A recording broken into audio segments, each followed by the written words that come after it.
นั้นมันหัวหน้าอันนี้เป็นผู้กองเนาะ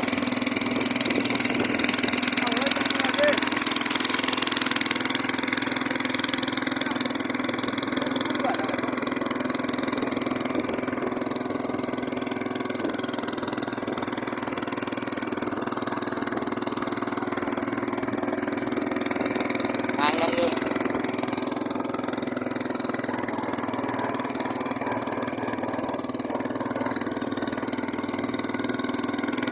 ครบ